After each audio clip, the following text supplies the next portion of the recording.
আপনি বরবটি ভাজি দিয়ে রুটি খাচ্ছিলেন, হঠাৎই একটা আমান কাঁচামরিচকে বরবটি মনে করে কামড় দিয়ে ফেললেন। মুহূর্তেই আপনার খবর হয়ে গেল, কান গরম হয়ে যেতে থাকলো, নাক দিয়ে চোখ দিয়ে পানি বের হওয়া শুরু হইল। ঠিক যেই মুহূর্তে আপনি কাঁচামরিচটায় কামড় দিলেন, তখন কাঁচামরিচের ভেতর থেকে ক্যাপসাইসিন নামক একটা কম্পাউন্ড বের হলো। তো ঝাল এই স্বাদটা কিন্তু টক, মিষ্টি বা অন্যান্য স্বাদের মতো না।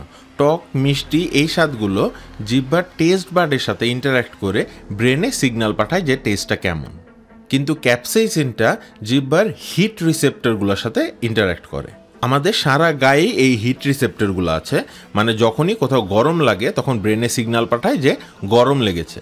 তো ক্যাপসাইসিনও এই হিট রিসেপ্টরগুলোর সাহায্যে ব্রেইনে একটা সংকেত পাঠায় যে মুখে গরম লেগে গেছে, হয়তো আগুন লেগে গেছে। তখনই ব্রেন এই আগুন নেভানোর ব্যবস্থা করে, মুখ দিয়ে লালা বের করতে থাকে, নাক চোখ দিয়ে পানি বের হওয়া শুরু হয় এবং আপনার মনে হতে থাকে একটু পানি খেলেই মনে হয় ভালো লাগবে।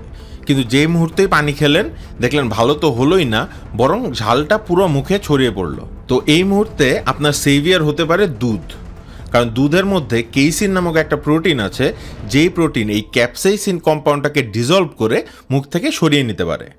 তো এরপরে যখনই খুব ঝাল লাগবে তখন পানি না খেয়ে একটু দুধ খান, তাহলে দেখবেন অনেক কাজে দিবে।